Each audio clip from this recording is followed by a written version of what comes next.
Hello commandos, welcome to Biomentor classes online. और आज हम स्टार्ट करने जा रहे हैं ऑसिलेशन पार्ट 3। 2 लेक्चर हम कर चुके हैं ऑसिलेशन के। उम्मीद है आपका अच्छा रिवीजन हुआ होगा। तो यहाँ थोड़े हमने नंबर ऑफ लेक्चर्स इसलिए ज़्यादा रखे हैं कि मुझे लगता है कि ये इम्पोर्टेंट सब्जेक्ट है और ये आप भी जानते हैं और इसमें प्रैक्टिस की ज़्यादा ज़रूरत है। तो चलिए शुरू करते हैं। कमेंट्स जरूर भेजा करिए, कमेंट्स जरूर। तो अभी शुरू करते, कुछ क्वेश्चन बहुत सिंपल है, आप इसे नोट कर लीजिए।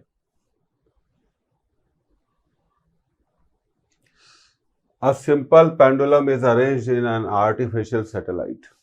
आर्टिफिशियल सैटेलाइट के अंदर उसे रखा गया है।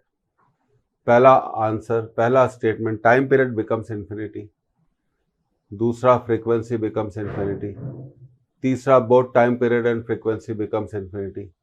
चौथा, इट डज नॉट ऑसिलेट। अब हमें बताना है इनमें से सही क्या है और गलत क्या है। तो सबसे पहली बात कि एक सिंपल पेंडुलम का एक ही स्लाइड में हो जाएगा। जो टाइम पीरियड होता है वो होता है √L/g, और सैटेलाइट के अंदर जी क्या होता है, 0। तो टाइम पीरियड इनफाइनाइट हो जाएगा। ये तो सही है। और वो ऑसिलेट भी नहीं करेगा, ऑसिलेट भी नहीं करेगा। फ्रीक्वेंसी होती है 1 टाइम पीरियड, तो फ्रीक्वेंसी हो जाएगी 0। तो ये जो तीसरा स्टेटमेंट है, फ्रीक्वेंसी बिकम्स इन्फिनिटी, गलत है। फ्रीक्वेंसी 0 हो जाएगी, टाइम पीरियड इन्फिनिटी हो जाएगा और वो ऑसिलेशन करना बंद कर देगा। तो इसका आंसर है पहला, तीसरा और चौथा सही है। पहला तो सही है और तीसरा भी गलत है। बोलता है फ्रीक्वेंसी टाइम पीरियड, तो सिर्फ पहला और चौथा सही है। तो ये आपका फर्स्ट ऑप्शन क्या है, राइट ऑप्शन। तो चलिए आगे बढ़ते हैं। तो बड़ा सरल सवाल था। अब ये रहा हमारा अगला सवाल, इसे आप नोट कर लीजिए।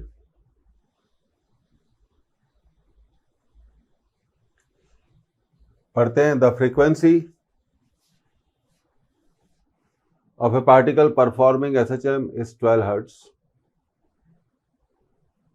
फ्रीक्वेंसी 12 है hertz.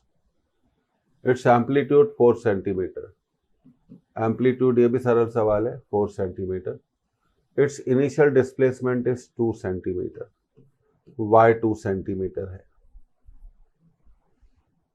Towards positive extreme position. Its equation for displacement. अब देखिए, सबसे पहले उसका इनिशियल डिस्प्लेसमेंट 2 सेंटीमीटर है, तो हम सबसे पहले यूज करेंगे y = a sin थीटा। तो ये है 2, ये है 4 दिया हुआ है। तो यहां से हमें मिलेगा sin थीटा = 1/2। तो इनिशियल फेज 30 डिग्री की है, और आप जानते हो 30 डिग्री को हम लिख सकते हैं π/6। अब ध्यान देने वाली बात यह है कि ये जो सारे इक्वेशन है ये एक्स में है, वाई में नहीं है। तो जब पार्टिकल एक्स एक्सिस पे मूव करता है तो उसका जो डिस्प्लेसमेंट इक्वेशन होता है वो ऐसे होता है, x = a cos ω/t + phi। अब देखिए, x = a cos ओमेगा को लिख देंगे 2πf फ्रीक्वेंसी, और फाई क्या है, इनिशियल फेज। तो एम्पलीट्यूड है 4, फ्रीक्वेंसी 12 है, तो 12 × 2 24πt, और इनिशियल फेज है π/6। कितनी, π/6। तो ये इसका डिस्प्लेसमेंट इक्वेशन होना चाहिए, 4 cos 24πt + π/6। अच्छा, दूसरी चीज है, ये 4 को हमें सेंटीमीटर में दिया है तो मीटर में बदलना चाहिए। तो ये थोड़ा यहाँ हम इसको सुधारेंगे। तो ये हो जाएगा 0.04 cos 24πt + π/6। तो देखते हैं कौन सा आंसर है। First option is the right option. तो हमेशा एक बात याद रखिए कि जब भी पार्टिकल एक्स एक्सिस से मूव करता है तो उसका डिस्प्लेसमेंट इक्वेशन साइन नहीं होता, a cos omega t plus phi होता है। अब ये रहा हमारा अगला सवाल, इसको नोट कर लिया जाए।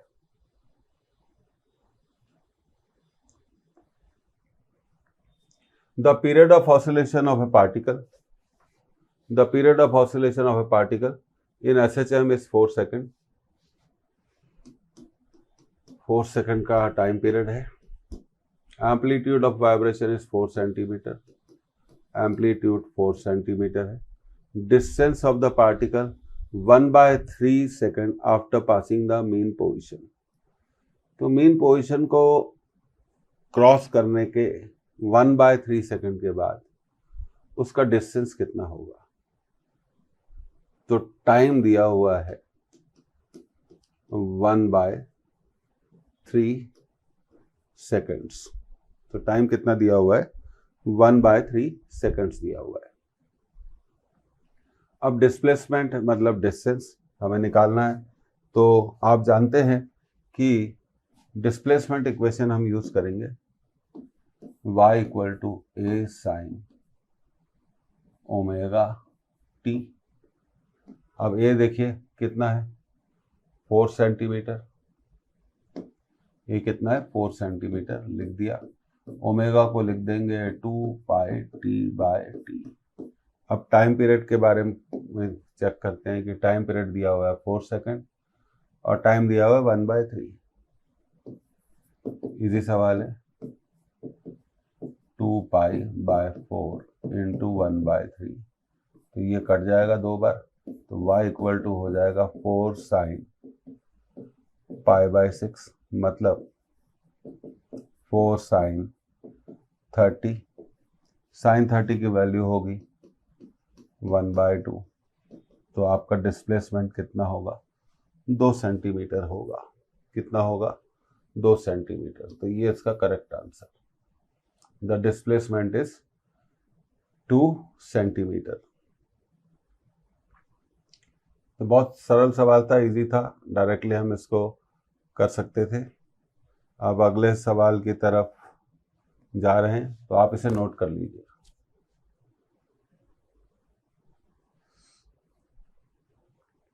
Displacement time equation of A particle executing SHM is, ये दिया हुआ है। The distance covered by the particle in 3 second.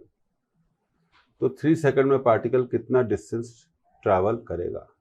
Displacement नहीं पूछा, डिस्टेंस पूछा है। तो सबसे पहले हम इसको थोड़ा ओमेगा टी प्लस फाई से कंपेयर कर लें। तो एम्पलीट्यूड आ गया 10 सेंटीमीटर, ओमेगा आ गया π/3, तो ओमेगा होता है 2π/t।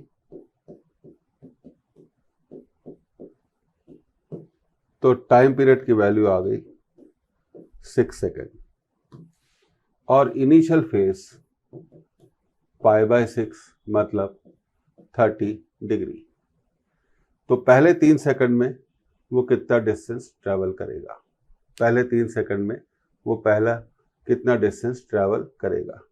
तो देखिए, सबसे पहले हमें पता लगाना पड़ेगा कि भाई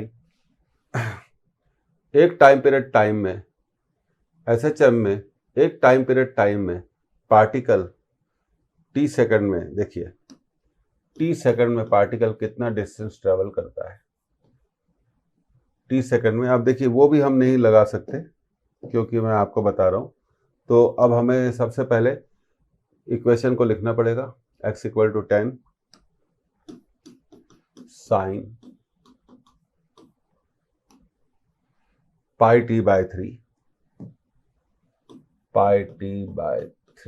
प्लस 30 डिग्री। तो सबसे पहले t इक्वल टू 0 सेकेंड पे वो कहाँ था ये हम पता लगा लेते हैं। 10 साइन 30 पे था तो ये आ गया 5 सेंटीमीटर पर था। अब हमसे पूछा गया है कि वो 3 सेकंड के बाद कहाँ होगा, 3 सेकंड के बाद कहाँ होगा। तो अब हम t को कितना रख देंगे, 3 सेकंड। तो 3 सेकंड रखने पर ये आएगा पाई इंटू 3/3 प्लस 30 डिग्री, तो 3, और यह आ जाएगा x equal to 10 sine pi plus 30। Sine pi plus theta, sine pi plus theta होता है माइनस साइन थीटा, तो ये हो जाएगा -10 साइन 30, तो ये हो जाएगा -5। तो 5 से उसे -5 जाना है, 5 से उसे -5 जाना है, 5 से उसे -5 जाना है। तो सिचुएशन कुछ ऐसी बनेगी, ये 0 है, देखिए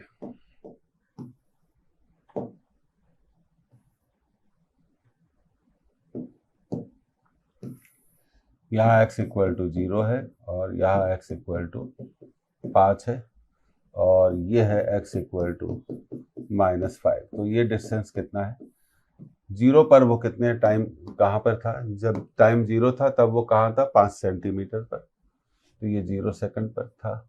और 1/3 सेकंड के बाद वो यहाँ पहुँच गया, तो पहले 5 चलेगा, फिर 5 और चलेगा, तो 5 और 5 वो टोटल कितना डिस्टेंस ट्रेवल करेगा, यहाँ से शुरू करेगा, 5 से चल के x इक्वल टू 0 पे आएगा, फिर x इक्वल टू 0 से फिर नेगेटिव साइड में 5 चलेगा। तो बात हो रही है डिस्टेंस की, तो डिस्टेंस कितना हो गया, 5 और 5 10। तो इस क्वेश्चन का ये थोड़ा अच्छा क्वेश्चन था, इसका आंसर कितना होना चाहिए, 10 सेंटीमीटर।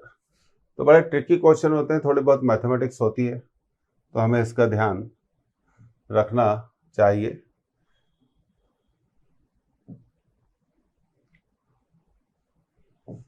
तो अब हम अगले सवाल की तरफ जाते हैं, आप इसे नोट कर लीजिए।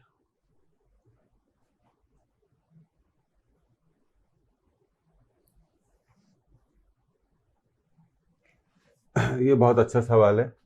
अ particle in SHM has a period of 4 second, time period दिया हुआ है 4 second. It takes time t1 to start from mean position and reach the half of the amplitude.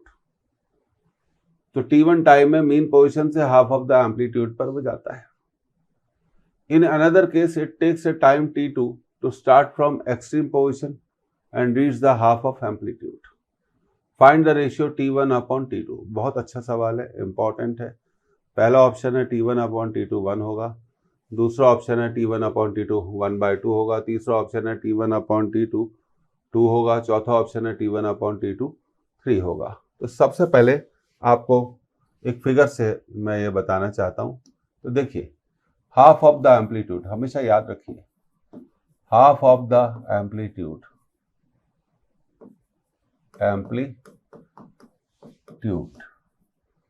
मतलब y is a/2, y is a sine theta, a/2 हमेशा याद रखिए, sine theta is 1/2। तो दो possible values है, या तो 30 degree and 150 degree.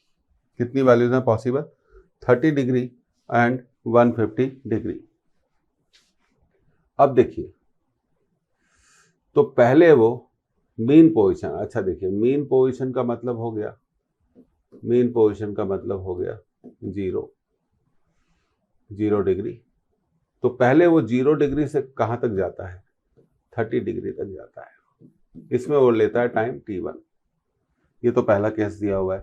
उसके बाद दूसरा केस दिया हुआ है कि पॉजिटिव एक्सट्रीम पोजीशन से, कौन सी पोजीशन से, तो देखिए सबसे पहले t1 को तो हम कैलकुलेट कर लेते हैं।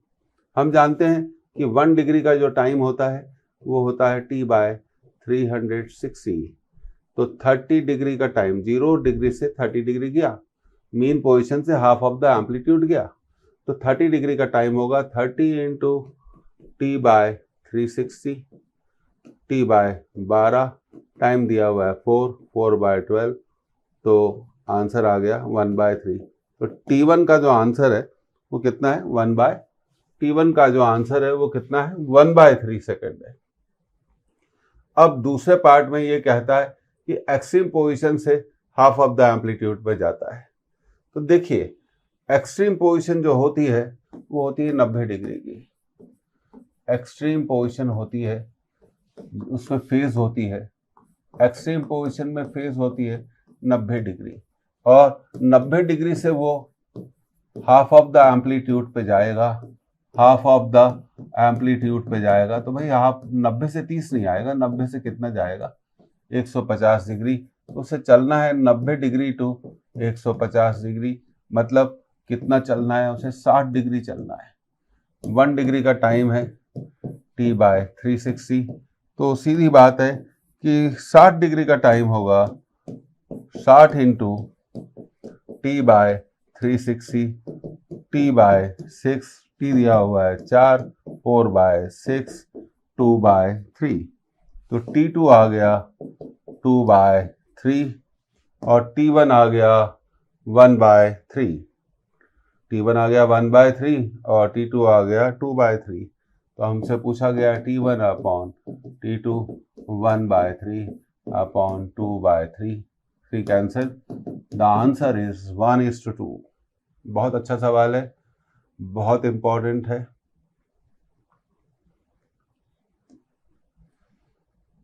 Second is the correct option.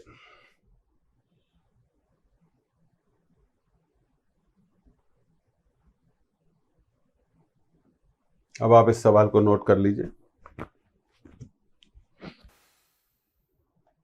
Okay, अब आपने नोट कर लिया होगा। क्वेश्चन को पढ़ते हैं। The time period of oscillation of A particle, time period के बारे में बात हो रही है। The time period of oscillation of A particle that execute SHM is 1.2 second. तो भाई टाइम पीरियड कितना दिया हुआ है, 1.2 सेकेंड दिया हुआ है। The time starting from mean position, mean position से शुरू करते हुए, at which the velocity will be half of its velocity at the mean position, कितने टाइम के बाद उसकी वेलोसिटी मीन पोजीशन की वेलोसिटी का आधा हो जाएगी। टाइम पूछा है, कितने टाइम के बाद। तो 4 आंसर दिए गए हैं, 0.1 सेकंड, 0.2 सेकंड, 0.4 सेकंड, 0.6 सेकंड। अगर हम कन्वेंशनल मेथड से इसको, सबसे पहले तो हम बात करेंगे कि वेलोसिटी एट मीन पोजीशन कितनी होती है। वेलोसिटी एट मीन पोजीशन होगी ओमेगा ए। ये तो हमने कैलकुलेट कर लिया कि मीन पोजीशन पे वेलोसिटी कितनी होगी, ओमेगा है। अब वेलोसिटी क्या है, दिया हुआ है ओमेगा ए का आधा, ओमेगा ए का आधा।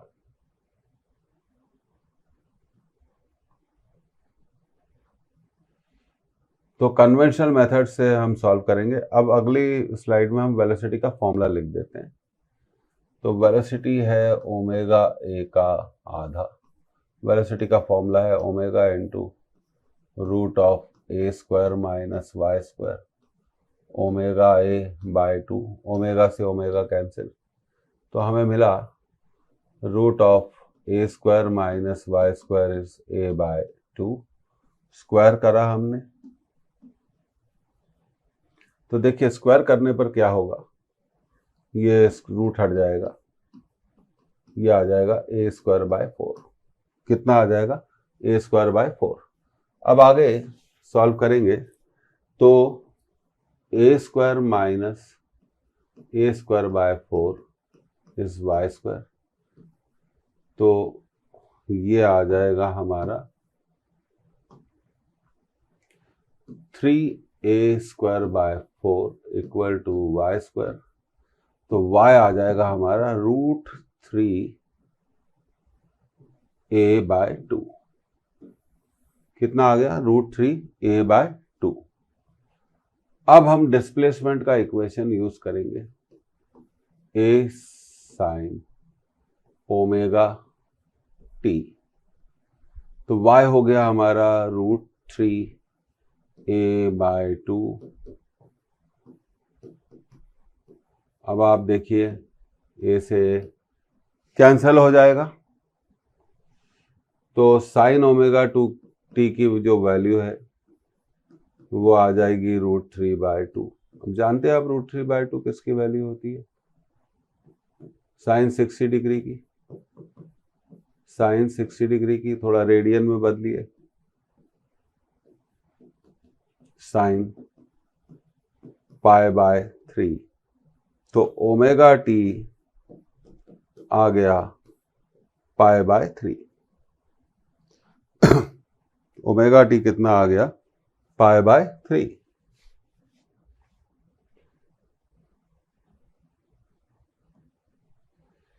तो ओमेगा टी आ गया π/3। ओमेगा होता है 2π/t इंटू टी, π/3। पाई से पाई कैंसिल, तो टी आ जाएगा t/6 second. t/6 second. t/6 second. अब देखिए टाइम पीरियड क्या दिया हुआ है? 1.2 सेकेंड दिया हुआ है। टाइम पीरियड दिया हुआ है 1.2 सेकेंड। 1.2 डिवाइडेड बाय 6, तो ये हो जाएगा 12/60। 5 बार कैंसिल हुआ तो टाइम आ गया 1/5 सेकेंड। तो टाइम आ गया 0.2 सेकेंड। तो ये इस सवाल का क्या हुआ? 0.2 सेकेंड सॉल्यूशन हो गया। तो ये देखिए correct option is the second option. Second option क्या है? सही है। तो ये कन्वेंशनल मेथड से मैंने इसे सॉल्व किया, लेकिन मैं आप लोगों को कुछ और सिखाना चाहता हूं। तो मैं आप लोगों को क्या सिखाना चाहता हूं, ये बड़ी इंपॉर्टेंट बात है। मैं आपको ये सिखाना चाहता हूं कि आप इसको बहुत स्पीडली सॉल्व कर सकते हैं। बहुत स्पीड से हम इसको सॉल्व कर सकते हैं। पहली चीज, मीन पोजीशन पे जो वेलोसिटी होती है, velocity at mean position, mean position वो होती है ओमेगा ए। अब मेथड को ध्यान दीजिएगा। तो वेलोसिटी का आप ये फॉर्मूला यूज करिए, ए ओमेगा कॉस थीटा। तो क्वेश्चन में कहा गया है कि mean at which velocity will be half, mean position की वेलोसिटी का आधा कब होगी? तो ये हो गई omega A divided by 2, A omega cos theta. Cancel हो गया, तो देखो कॉस थीटा आ गया 1/2। 1/2 का मतलब होगा कॉस 60। तो थीटा उसकी फेस कितनी आ गई? 60 डिग्री, मतलब π/3। और फेस को हम, थीटा को हम क्या लिख सकते हैं? Omega T. तो ये हो गया, ध्यान दीजिएगा, π/3। तो ओमेगा को लिखा 2π/t इंटू टी। देखिए कितनी जल्दी सॉल्व होगा, पाई से पाई कैंसिल। तो जो टाइम होगा वो आ जाएगा t/3 सेकेंड। तो अगर हम इसको ऐसे करेंगे तो थोड़ा हमारा क्वेश्चन क्या होगा, थोड़ा जल्दी सॉल्व हो जाएगा। फेज हमेशा याद रखिए कितना होता है? Omega T. तो थीटा हो गया π/3, 2π/t, पाई से पाई कट गया, तो ये आ जाएगा t/3 नहीं आएगा, देखिए ध्यान दीजिए, t/6। कितना आएगा? t/6, क्योंकि ये 2 भी तो है, ये 2 थोड़ी कटेगा। तो ये देखिए हमने यही आंसर निकाला था यहाँ पर। इस आंसर को निकालने के लिए हमें कितनी बेसिकली किताबों के हिसाब से देखा जाए तो कितनी कैलकुलेशन करनी पड़ी। और अब आप इसको देखिए, यह हमने 2 या 3 लाइन में इसको सॉल्व कर दिया। तो हमेशा कोशिश करिए अच्छी मेथड्स पर जाने की। अब ये रहा हमारा अगला सवाल, आप इसे नोट कर लीजिए, बहुत अच्छा सवाल है।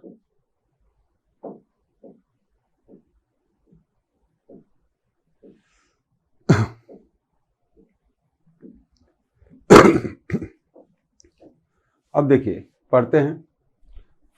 For a body in SHM the velocity is given by the relation v = 144 - 16 x²। The maximum acceleration is, पहला आंसर है 12 मीटर पर सेकंड स्क्वायर, दूसरा आंसर है 16 मीटर पर सेकंड स्क्वायर, तीसरा आंसर है 36 मीटर पर सेकंड, चौथा आंसर है 48 मीटर पर सेकंड। अब देखिए ये बड़ा अच्छा सवाल है। तो सबसे पहले ये एसएचएम का क्वेश्चन है। तो देखिए अब आपको यहाँ पे इसको हम लिख सकते हैं 16 इंटू 9, 144 को क्या लिख सकते हैं 16 इंटू 9, 16 एक्स स्क्वायर। तो ये 16 को यहाँ से हम बाहर निकाल सकते हैं। तो जब बाहर निकालेंगे तो पहले थोड़ा रूट में ही ले लेते हैं, 16 9 माइनस एक्स स्क्वायर, कितना आ गया 16 9 माइनस एक्स स्क्वायर। अब 16 को रूट के बाहर निकालेंगे तो v equal to 4 into 9 minus x square आ गया।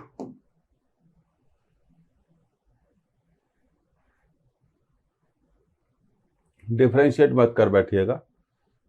अब हम जानते हैं वेलोसिटी का जो फॉर्मूला होता है हमारा, omega equal to root of a square minus x square. Compare करेंगे हम, इसलिए लिखना पड़ेगा कंपेयरिंग।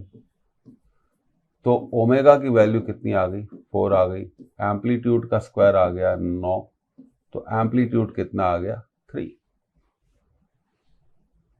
अब आपसे पूछा गया है मैक्सिमम एक्सेलरेशन, किसकी बात कर रहे हैं, मैक्सिमम एक्सेलरेशन की बात कर रहे हैं।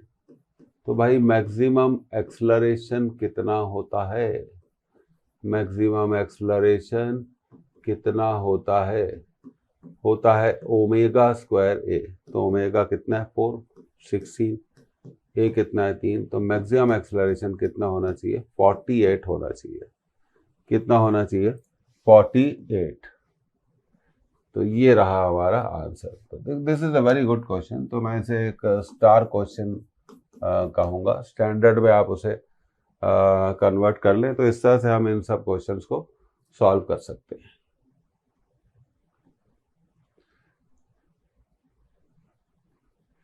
तो अब ये रहा आपका अगला क्वेश्चन, इसे आप नोट करिए।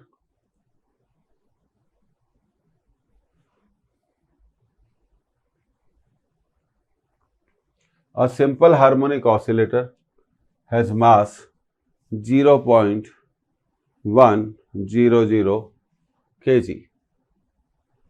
It is oscillating with a frequency of 5 by pi hertz. Amplitude of vibration is 5 centimeter. Then force acting on the particle at its extreme position. तो एक्सट्रीम पोजिशन में कितना फोर्स लगेगा, first option 2 Newton, second option 1.5 Newton, third option 1 Newton, fourth option 0.5 Newton. तो इसको भी करा जा सकता है। तो सबसे पहले मास लिख लें 0.1 kg, मतलब 1/10 kg। फ्रीक्वेंसी लिख लें 5 by pi हर्ट्स, और एम्पलीट्यूड दिया हुआ है 5 सेंटीमीटर।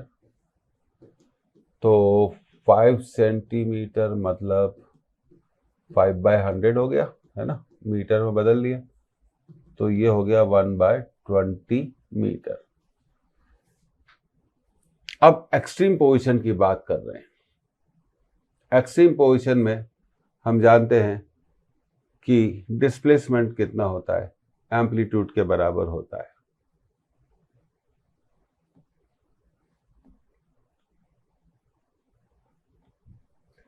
तो हम लिखेंगे eight extreme position, eight extreme position y की जो वैल्यू होगी वो a के बराबर होगी, y इक्वल टू a। तो एक्सेलरेशन होगा, फॉर्मूला ओमेगा स्क्वायर y। तो ये हमसे पूछा गया है ओमेगा स्क्वायर a। ओमेगा होता है 2 पाई f का स्क्वायर इंटू ए, तो ये हो गया 4 पाई स्क्वायर एफ स्क्वायर ए। फोर्स निकालने के लिए एक्सेलरेशन निकालना जरूरी है। फोर्स होता है mass into acceleration, mass into acceleration, तो फोर्स हो गया m into 4 pi square f square ए स्क्वायर। तो फोर्स की वैल्यू आ गई, तो थोड़ा इसको लिखते हैं।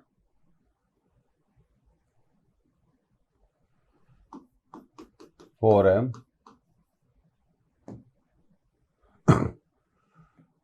पाई स्क्वायर ए स्क्वायर, फ्रीक्वेंसी का स्क्वायर।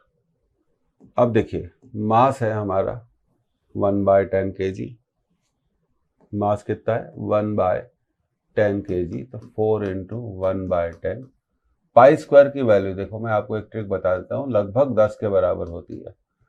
एम्पलीट्यूड का स्क्वायर 1/20 का स्क्वायर,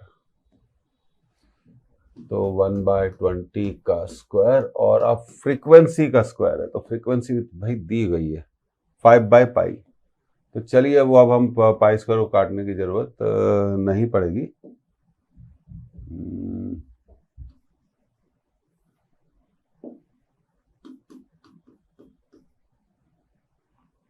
5/पाई, तो ये हो गया 25/पाई स्क्वायर। तो पाई स्क्वायर से पाई स्क्वायर तो पहले कैंसिल कर दो, तो ये हो गया 4/10, ये हो गया 1/400, ये हो गया 25। अब ये इसे 100 बार काट देगा, और ये हो गया 25/10 इंटू 100। 2500 को 4 बार काट देगा, तो फोर्स आ जाएगा 1/40 न्यूटन। 1/40 Newton, 0.025 Newton.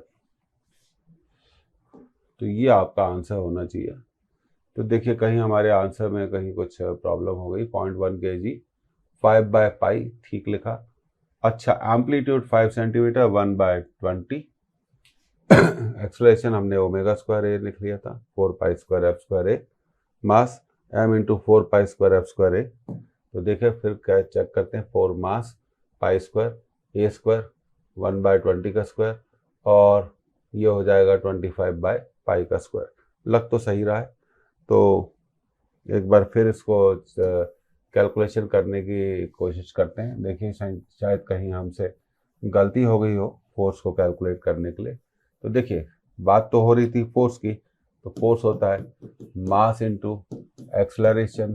तो एक्सेलरेशन होता है ओमेगा स्क्वायर वाई, और एक्सट्रीम पोजीशन पे ये होगा omega square A,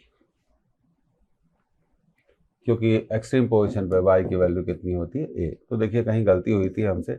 mass 1/10 kg है, और ये है 2 पाई एफ का स्क्वायर, और एम्पलीट्यूड, तो देखिए एम्पलीट्यूड की बात कर रहे थे हम 1/20, तो थोड़ा स्क्वायर नहीं करना चाहिए था हमें। तो ये हो गया। अच्छा, अब फ्रीक्वेंसी की वैल्यू यहीं पर हम रखेंगे, 2 पाई इंटू 5/पाई का होल स्क्वायर इंटू 1/20। तो पाई से पाई देखिए ये कैंसिल हो गया। 10, 2 इंटू 5 10, 10 का स्क्वायर 100, ये हो गया 100 अपॉन 10 इंटू 20, ये 10 बार कैंसिल हो जाएगा, 1/2। तो फोर्स होना चाहिए 0.5 न्यूटन। कितना होना चाहिए? 0.5 न्यूटन होना चाहिए। Yes, now we have got the correct answer. एक कैलकुलेशन में गलती नहीं होनी चाहिए किसी भी तरीके से, तो वो बड़ा क्या होता है, भारी पड़ जाता है। ये देखिए हमसे कहाँ गलती हुई थी, ये भी बता देते हैं। एक्सेलरेशन ओमेगा स्क्वायर ए था, हमने यहाँ ए था और इस यहाँ हमने क्या कर दिया ए स्क्वायर, तो ये गलत काम किया। ये हमें क्या क्या लिखना चाहिए था, ए लिखना चाहिए था। चलिए कोई बात नहीं, तो हमने उसे दोबारा सॉल्व कर लिया। 1/2 को हम कहेंगे 0.5 न्यूटन। तो चौथा आंसर सही है। तो कैलकुलेशन की ही प्रैक्टिस बहुत ज़्यादा जरूरी है। अब आपका यह अगला सवाल।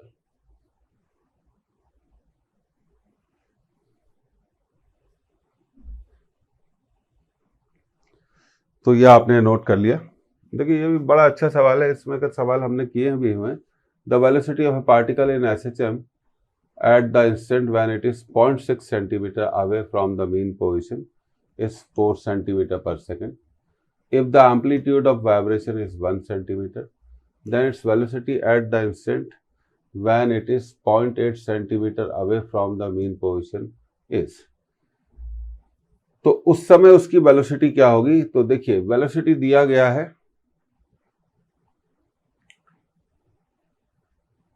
0.6 सेंटीमीटर में वेलोसिटी कितनी है? 4 है। और पूछा गया है 0.8 सेंटीमीटर पर वेलोसिटी कितनी होगी? तो ये सवाल बड़ा अच्छा है। इसका एक आंसर आ गया 6 सेंटीमीटर पर सेकंड, दूसरा आंसर आ गया 3 सेंटीमीटर पर सेकंड, तीसरा आ गया 1.5 सेंटीमीटर पर सेकंड, चौथा आ गया 4.5 सेंटीमीटर पर सेकंड। तो वेलोसिटी का सबसे पहले फॉर्मूला देख लेते हैं।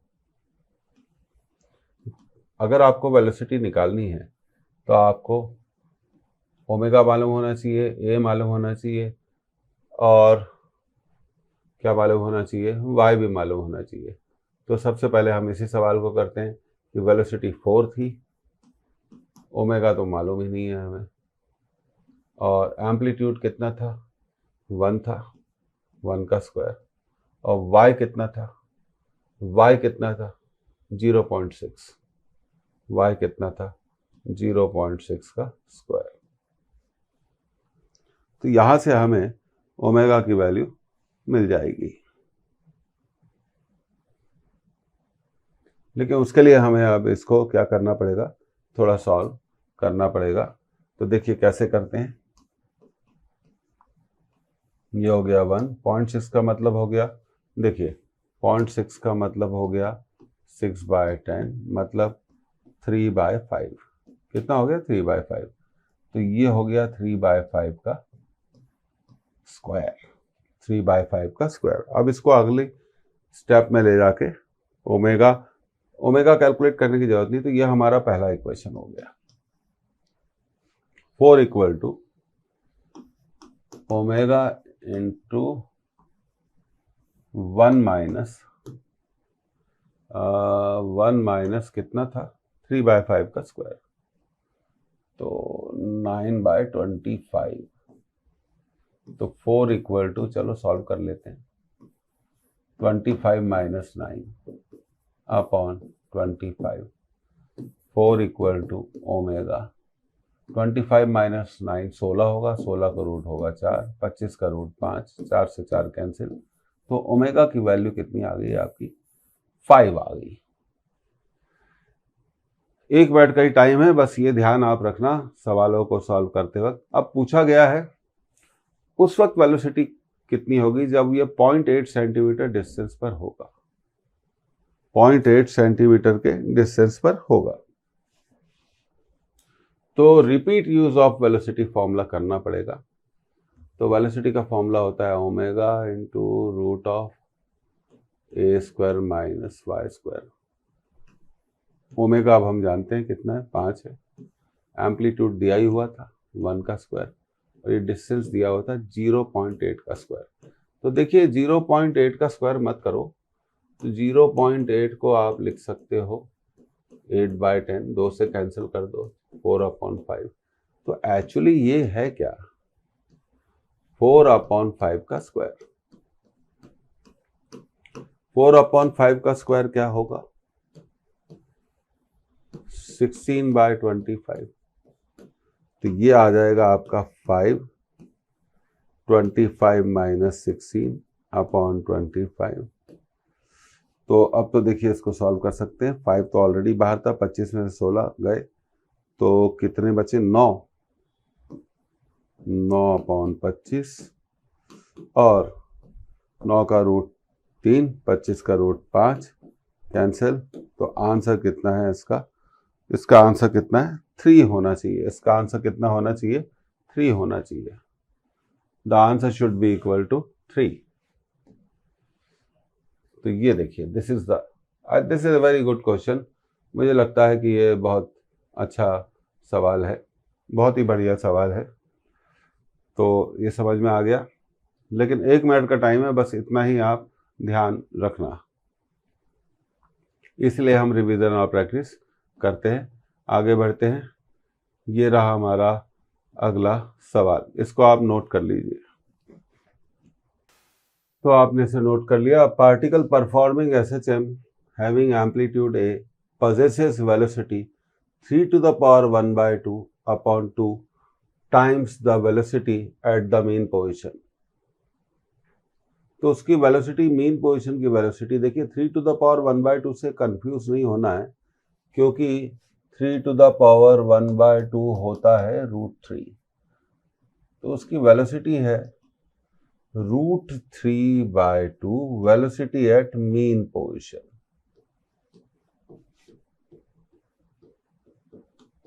Velocity at mean position. अब हम जानते हैं कि मीन पोजीशन पे जो वेलोसिटी होती है वो होती है ओमेगा ए। तो ये हमारा इक्वेशन तैयार हो गया। तो ये क्लियर हो गया होगा। तो अब वेलोसिटी हो गई √3/2 ओमेगा ए। वेलोसिटी का फॉर्मूला यूज करिए, omega into a square minus y square √3/2 omega a. इसको कैंसिल कर देते हैं। इसके बाद हम इसका क्या कर देंगे, स्क्वायर कर देंगे। तो स्क्वायर करने से हमें मिलेगा A square minus y square equal to 3a square by 4।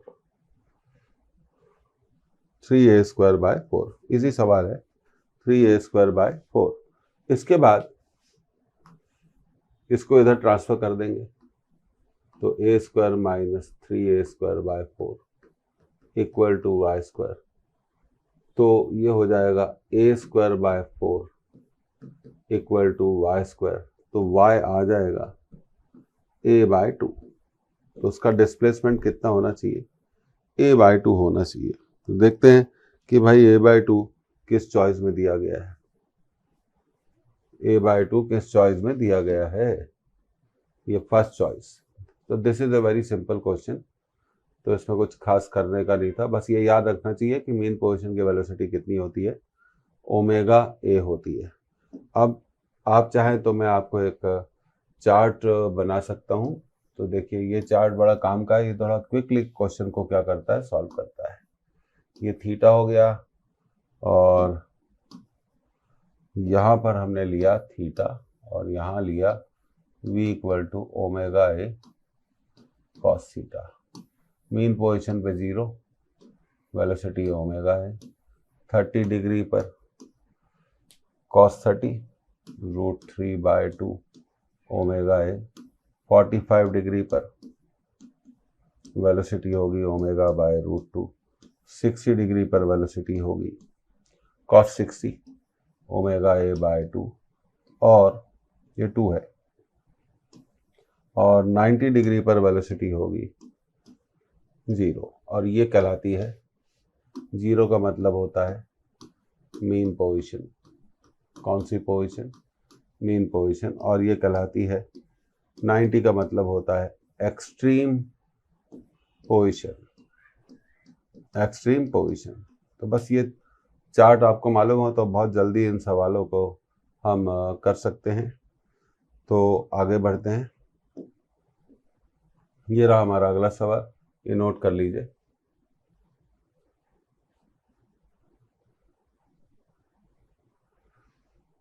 Okay, question को हम पढ़ते हैं।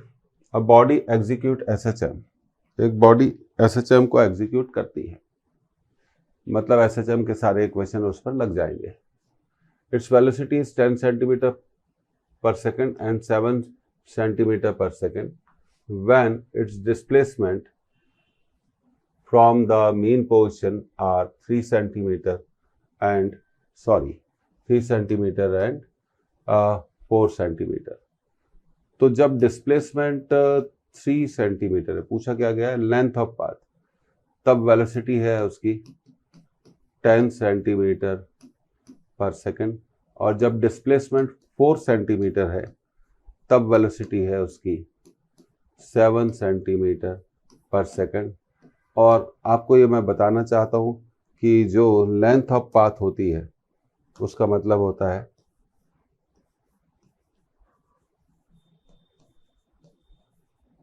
अब पूछा गया, देखिए कितना बढ़िया सवाल पूछा गया है, लेंथ ऑफ पाथ। तो लेंथ ऑफ पाथ एम्पलीट्यूड पे ही डिपेंड करती है। लेंथ ऑफ पाथ किस पे डिपेंड करती है? एम्पलीट्यूड पे ही डिपेंड करती है। तो देखिए लेंथ ऑफ पाथ को समझने के लिए फिर से इस डायग्राम पे जाते हैं। पार्टिकल पहले ओ से कहाँ जाता है? ए पर। कितना चलता है? ए। फिर ए से ओ पर आता है, फिर ए चलता है, फिर ओ से कहाँ आता है? बी। और बी से कहाँ जाता है? ओ पर। तो अगर बात करें लेंथ ऑफ पाथ, तो लेंथ ऑफ पाथ कितनी होनी चाहिए? 2a होनी चाहिए। ये पाथ हो गया जिस पर वो ऑसिलेट करता है। तो लेंथ ऑफ पाथ निकालने के लिए हमें एम्पलीट्यूड को निकालना पड़ेगा। क्या निकालना पड़ेगा? एम्पलीट्यूड को निकालना पड़ेगा। तो सबसे पहले हम वेलोसिटी का इक्वेशन यूज करेंगे। कौन सा इक्वेशन यूज करेंगे? वेलोसिटी का इक्वेशन यूज करेंगे। v equal to omega into root of a square minus y square. तो हम इसको लिख सकते हैं v square equal to omega square A square minus y square. मान लीजिए वेलोसिटी है v1 जब डिस्प्लेसमेंट कितना है? y1। इक्वेशन 1। वेलोसिटी है v2 जब डिस्प्लेसमेंट कितना है? y2। ये दो इक्वेशन बन गए आपके। अब आगे हमें इन दोनों इक्वेशंस को सॉल्व करने के लिए हमें फर्स्ट इक्वेशन को सेकंड से डिवाइड करना पड़ेगा। v1 square upon v2 square, omega cancel हो जाएगा, ए square minus y1 square upon omega square है, ओमेगा स्क्वायर ए स्क्वायर माइनस y2 स्क्वायर। तो ये ओमेगा स्क्वायर कैंसिल हो गया। तो अब वैल्यू हम रख देंगे। पहले हमें कहा गया है क्वेश्चन में कि वेलोसिटी कितनी है? 10 है जब डिस्प्लेसमेंट 3 है। वेलोसिटी 10 है जब डिस्प्लेसमेंट 3 है अपॉन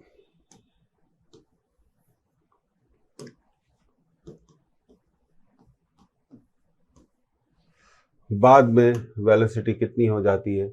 7 तब डिस्प्लेसमेंट 4 है। तो ये आपका इक्वेशन तैयार हो गया। अब इसको क्रॉस मल्टीप्लाई करेंगे और फिर सॉल्व करेंगे। तो सबसे पहले 10 स्क्वायर अपॉन 7 स्क्वायर को हम लिखेंगे 100/49 और ए स्क्वायर 3 का स्क्वायर होना चाहिए यहाँ पर। तो 3 का स्क्वायर क्योंकि ये y1 स्क्वायर है, 3 का स्क्वायर 9 हो जाएगा। तो ये हो जाएगा ए स्क्वायर माइनस 9 अपॉन ये हो जाएगा ए स्क्वायर माइनस 16। क्रॉस मल्टीप्लिकेशन करेंगे 100 into a square minus 16 equal to 49 into a square minus 9। तो 100 a square minus 1600 49 a square, और 49 9 से क्या होगा? मल्टीप्लाई होगा।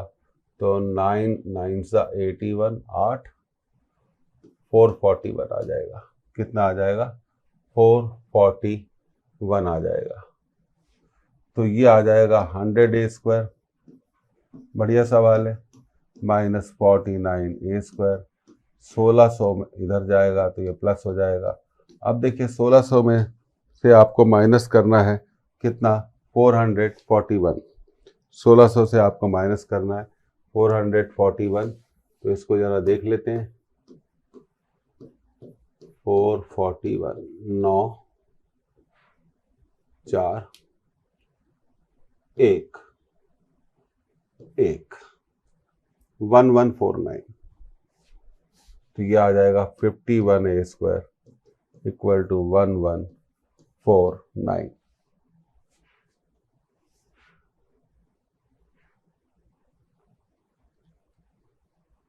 एक भी अगर आपने अब देखिए 51a²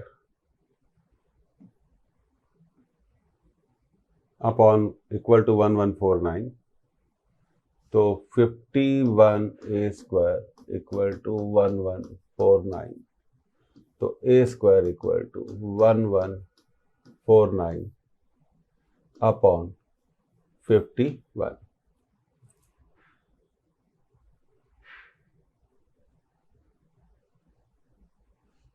तो एक, अब आपको इसको क्या करना पड़ेगा, सॉल्व करना पड़ेगा।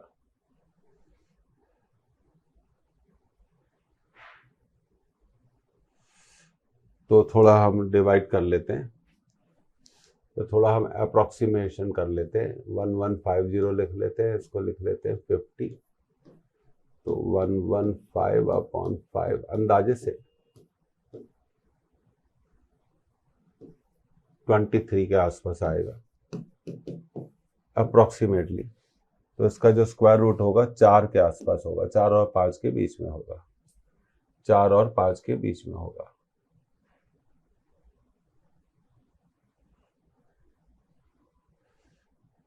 तो लगभग आंसर हमें इसमें मिलना चाहिए 7 सेंटीमीटर एंड 3 सेंटीमीटर, 4 सेंटीमीटर। एक बार फिर हम चेक कर लेते हैं, कैंसिल कर दिया। जब डिस्प्लेसमेंट 3 था, जब देखें डिस्प्लेसमेंट 3 था तब वेलोसिटी कितनी थी, 10 थी। जब डिस्प्लेसमेंट 4 था तब वेलोसिटी कितनी थी, 7 थी। तो ये हमने स्क्वायर तो बिल्कुल सही किया है यहाँ पे। ये आ गया हमारा 10 का स्क्वायर 100, 7 का स्क्वायर 49। अब हमने क्रॉस मल्टीप्लाई किया, 100a² माइनस 1600 49a²। देखिए ये मल्टीप्लिकेशन और चेक कर लेते हैं, तो ये भी सही है 1600 में से। तो लगभग हम इसका अब आंसर तो यही लिख सकते हैं,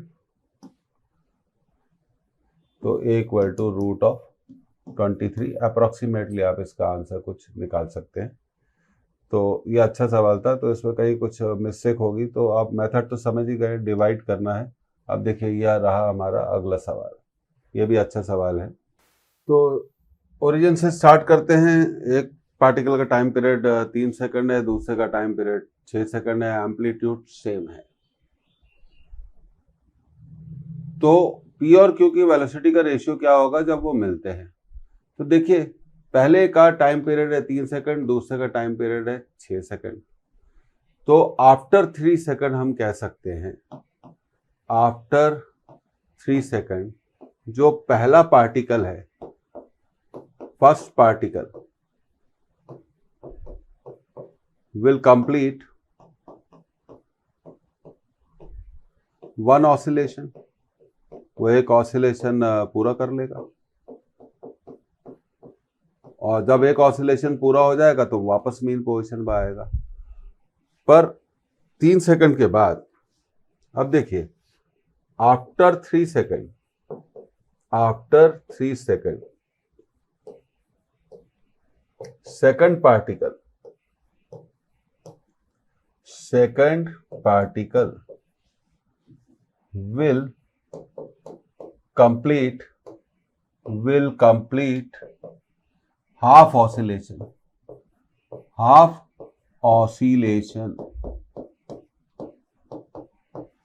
तो देखिए आधे ऑसिलेशन के बाद क्या आता है, पार्टिकल ओ से कहाँ जाता है, ए पर, फिर वापस ए से ओ पर आता है। तो 3 सेकंड के बाद दूसरा पार्टिकल भी, 3 सेकंड के बाद दूसरा पार्टिकल भी मीन पोजीशन पे होगा। और दूसरी बात, हम जानते हैं कि मीन पोजीशन पे जो वेलोसिटी होती है वो कितनी होती है, ओमेगा ए। तो पार्टिकल पी की वेलोसिटी होगी ω1a, पार्टिकल क्यू की वेलोसिटी होगी, ओमेगा अलग अलग है, एम्पलीट्यूड सेम है, तो velocity P v P divided by v Q, ω1 upon ω2। ये होगा 2π/T1, ये होगा 2π/T2, कैंसल। तो T2/T1, T2 है 6 सेकंड, ये है 3 सेकंड, तो आंसर आएगा 2/1। तो रेशियो होगा 2:1। तो इसका करेक्ट आंसर है 2:1। अच्छा सवाल है, ट्रिकी सवाल है। तो रेशियो कितना होगा, 2:1। आगे बढ़ते हैं अगले सवाल की तरफ। ये रहा हमारा अगला सवाल, इसे आप नोट कर लीजिए। बड़ा अच्छा सवाल है। तो आपने इसे नोट कर लिया। 3 simple pendulums have length of string. अब देखिए 3 सिंपल पेंडुलम दिए हैं। पहले की लेंथ है 49 सेंटीमीटर, दूसरे की लेंथ है 48 सेंटीमीटर, तीसरे की लेंथ है 47 सेंटीमीटर। तो सबसे कम लेंथ तीसरे की है। With diameters of the bob 2 centimetre, 4 centimetre, 6 centimetre respectively, then their periods are in the ratio. तो देखिए पहले की लेंथ है, ये बॉब हो गया, पहले बॉब का जो डायमीटर है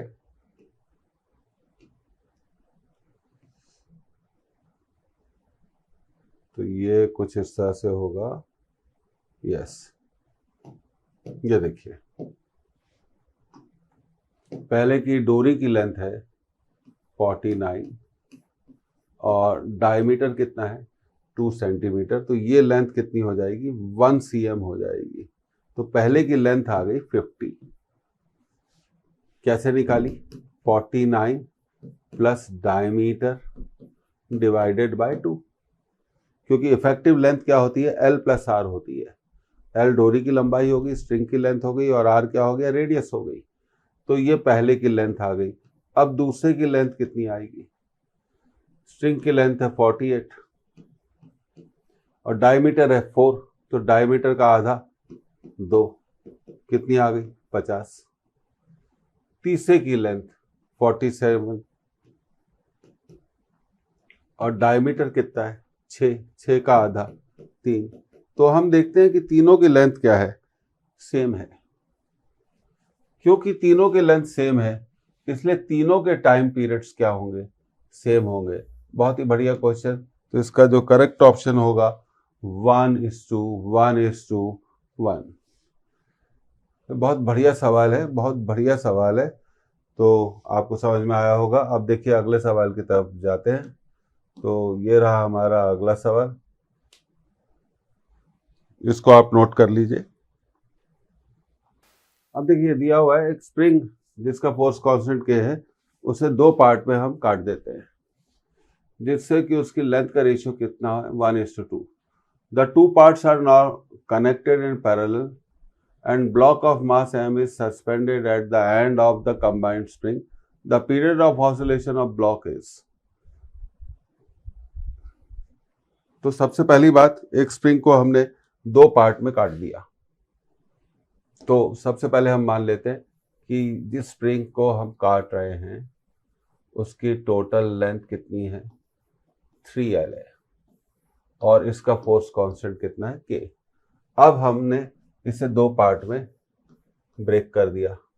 तो एक पार्ट की लेंथ L हो गई क्योंकि 1:2 रेशियो दिया है, और देखिए दूसरे पार्ट की लेंथ कितनी हो गई, दूसरे पार्ट की लेंथ हो गई 2L क्योंकि 1:2 रेशियो का लेंथ है। अब मान लिया कि इसका फोर्स कांस्टेंट K1 है, इसका फोर्स कांस्टेंट K2 है।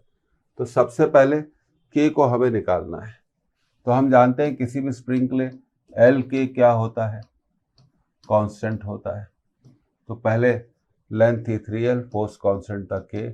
अब लेंथ है L, फोर्स कांस्टेंट होगा K1। तो L से L कैंसिल हो गया। तो पहली स्प्रिंग का फोर्स कांस्टेंट कितना आ गया 3K। इसी तरह दूसरे पार्ट के लिए भी कैलकुलेट कर लेते हैं। 3L लेंथ है, फोर्स कांस्टेंट K है। यहाँ लेंथ कितनी है 2L है और फोर्स कांस्टेंट K2 है। तो L से L कट गया। तो जो K2 की वैल्यू आएगी वो कितनी आएगी 3K/2। तो ये तो इसके सॉल्यूशन का क्या हो गया, देखिए पहला पार्ट हो गया। अब उन्होंने कहा है कि पहले काट दिया, उसके बाद उन्हें पैरेलल में जोड़ा जाता है।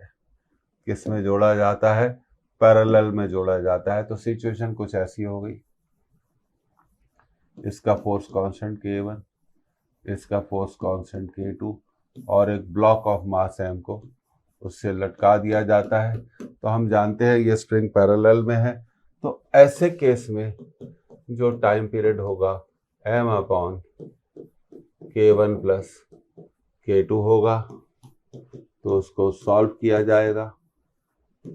k1 की वैल्यू 3k आ गई थी, इसकी वैल्यू हमने निकाल ली थी, सेकंड की वैल्यू कितनी निकाल ली थी, 3k/2।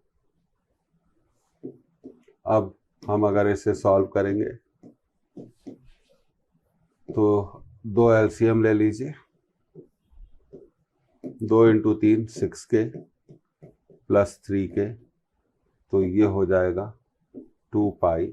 ध्यान दीजिएगा ऊपर चला जाएगा 2m और नीचे आ जाएगा 9k, = 2π/√9k। तो ये इसका करेक्ट आंसर है। First is the correct option. ये बहुत अच्छा क्वेश्चन है, तो इसको आप ध्यान रखिए।